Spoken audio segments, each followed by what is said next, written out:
All right, so today we are going to talk about Web3 marketing trends for this year and beyond. But before we do, my name is Eric Su, and we're here to help level up the world. So let's get into it. So with Web3, I think we need to redefine what it is exactly, but it is kind of the world that we're building on top of the new evolution of the internet. We're looking at crypto, right? And within crypto, we're looking at DeFi, we're looking at NFTs, and we're just looking at a lot of different blockchain technologies. This is very much the kind of new foundation that's being built on top of the internet.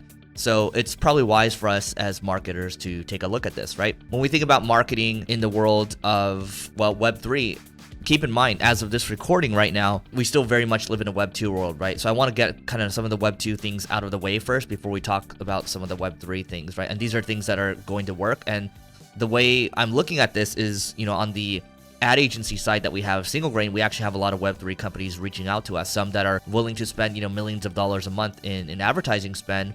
And so Web 2 still very much works in today's day and age, whether you want to look at Meta or Facebook or Alphabet or Google, however you want to call them. At the end of the day, a lot of the attention is still there. So marketing 101, you're looking for where the attention is, and you want to spend accordingly, right?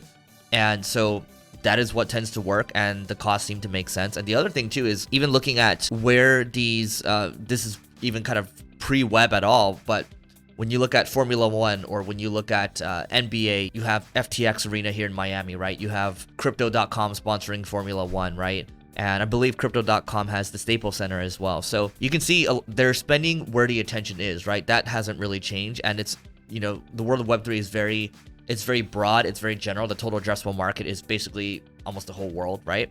So ads will work, right? Traditional banner stuff, wherever the attention is hanging out there, that stuff will work too, but it's also very expensive. But the numbers work out for these guys because they're basically printing money, right? Now, in the context of, let's say you're looking to promote an NFT project as an example. Well, crypto is very native to Twitter.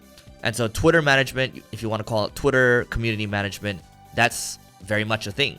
And not a lot of people are good at Twitter, right? They might just do a keep the lights on type of posting strategy, but that doesn't tend to work in terms of trying to drive engagement or trying to drive followers. So that is one.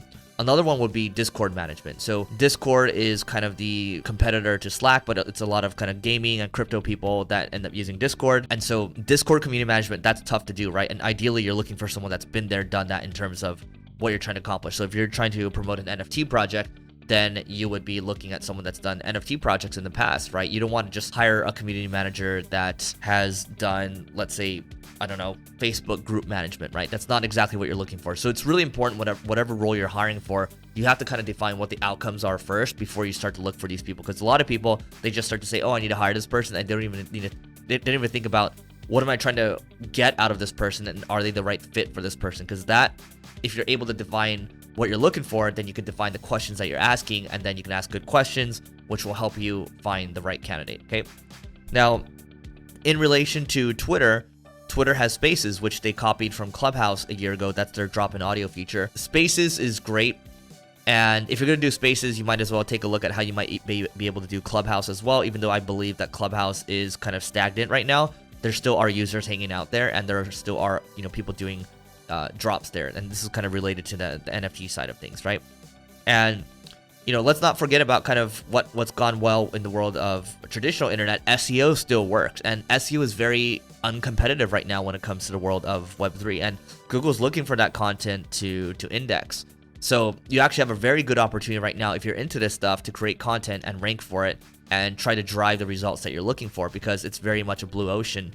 Whenever a new industry comes out, Google's looking for that content to index. If you can create best-in-class content there, if you can create 10x content, then you're going to be in a good spot to win the SERPs, okay? Now, events would be another trend in the area of crypto marketing in general. So, recently I went to Art Basel. There are a ton of crypto events tied to that. I went to NFT.nyc, and I'm going to continue to go to these events. And what better way to connect with people than to meet with them in person, to break bread with them, to build real relationships that will last a lifetime.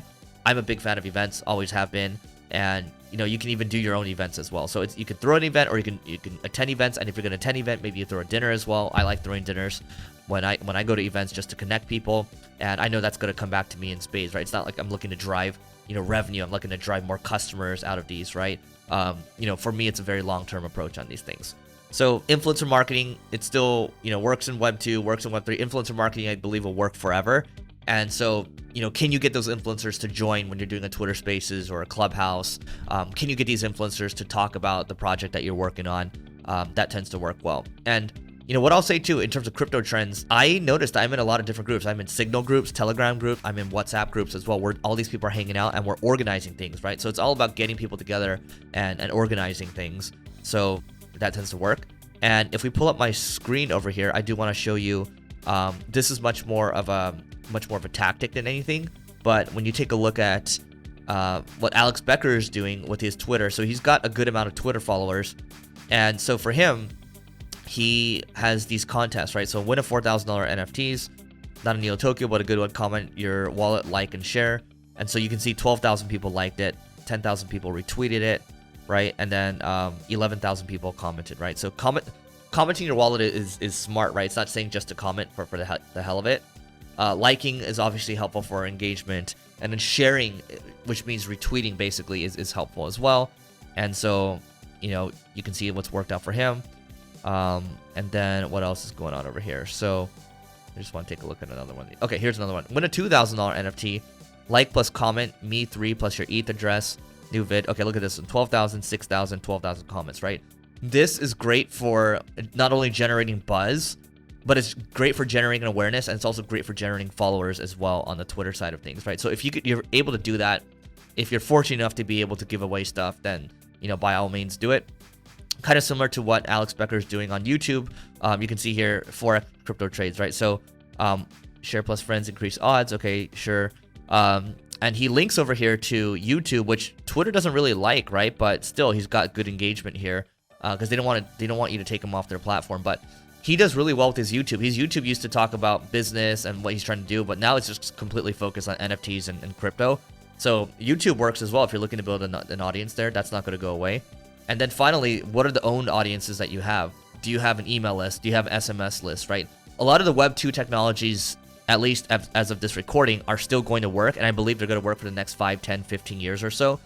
Maybe forever for some of these. Even though we're kind of going into this world of Web 3 or crypto marketing in general, you have to think about, what's actually going to work. Where are the people actually hanging out? It's not just saying, hey, like, I believe that Web 3 is the future. I'm just going to focus on that. The technologies just aren't quite there at the moment. And I do agree that it's the future, but you got to be practical and you got to think about, well, what actually is going to work and where are people hanging out right now. So leave a comment below if you think I missed anything. And don't forget to leave a like and a subscribe if you enjoyed this. And we'll catch you in the next one.